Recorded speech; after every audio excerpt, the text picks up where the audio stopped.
किया होगा। खास मौका है नए साल के स्वागत का और आज हम बात करते हैं एक अलग डिश पनीर मखनी की और लच्छा पराठा की। इसके लिए हम पहुंचे हैं ग्राफिक इरा विश्वविद्यालय के होटल मैनेजमेंट डिपार्टमेंट में। यहाँ के एचओडी प्रोफेसर आनंद मित्तल हमारे साथ हैं। उनसे सीखते हैं कि इन्हें कैसे बनाया जाए और इनकी क्या खूबियां हैं। पनीर मखनी एक मुगलई व्यंजन है। इसकी खासियत यह है कि इसमें बहुत कम मसाले पड़ते हैं। इसमें तेल का, घी का बिल्कुल प्रयोग नहीं होता है। ये पूरी की पूरी डिश मक्खन से बनाई जाती है और क्रीम से।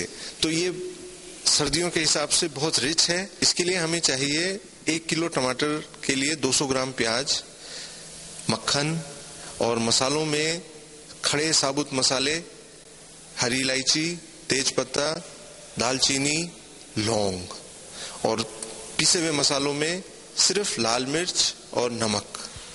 कुछ लोग इसमें अदरक लहसुन का प्रयोग भी पसंद करते हैं, लेकिन वो आवश्यक नहीं है। इन्हें किस तरह बनाया जाना है? इसको बनाने के लिए हम टमाटर, अगर छोटे टमाटर हैं तो उसके 4 टुकड़े और अगर बड़े टमाटर हैं तो उसके 8 टुकड़े करके और प्याज को बारीक बारीक काट के तेज पत्ता, लौंग, दालचीनी के साथ बहुत थोड़ा सा पानी डाल के उबाल लेते हैं जब तक कि वो सब नरम ना हो जाए।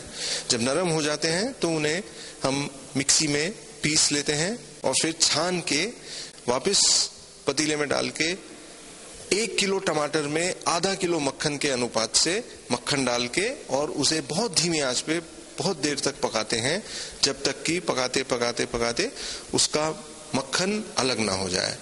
धीमी आंच पे पकाने का अर्थ यह है कि टमाटर के छिलके, टमाटर के बीज जो कि बहुत समय लेते हैं पकने में, वो धीमी आंच पे धीरे धीरे मक्खन की मदद से पक जाए। जब मक्खन अलग हो जाता है ग्रेवी से, तब हम इस ग्रेवी को छान के या बिना छाने इसमें हम पानी डाल के इसको ग्रेवी के जैसा बना लेते हैं।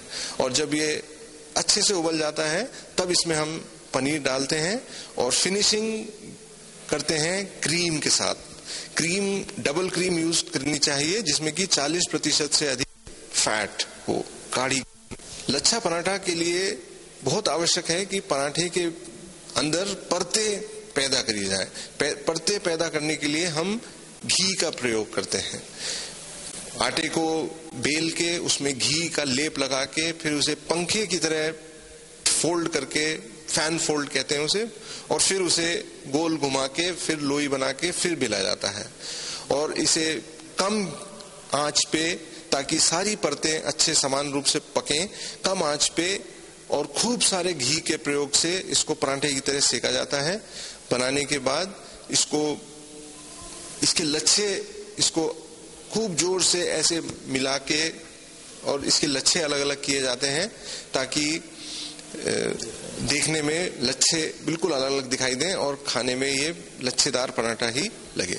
इसे पनीर मखनी इसलिए कहा जाता है क्योंकि इसमें मक्खन का प्रयोग बहुत ही बहुतायत में किया जाता है और इसे खाने के समय जो खुशबू आती है वो मुख्यतः मक्खन की होती है, लेकिन हल्की हल्की खुशबू इलायची, लौंग और दालचीनी की होती है। शाही पनीर, कढ़ाई पनीर, ऐसी चीजें तो सुनी थी। मखनी पनीर तो आज पहली बार सुना रहे हैं आप। क्या ये पहले से बनता आया है? ये आज से कम 1400 साल इसका रिकॉर्ड में है कि 1400 साल पहले भी बनती थी ये डिश, लेकिन अनफॉर्चुनेटली ये हमारे घरों में इतनी कॉमन नहीं है। पनीर मखनी के नाम से ही मुंह में पानी आने लगा था। अब देखते हैं कि आखिर ये बना कैसा है, जायका इसका कैसा लगता है।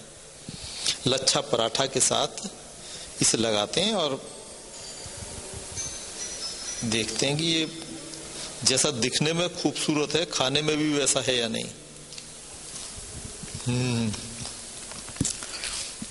नए साल के जश्न में यकीनन ये 4 चांद लगा सकता है।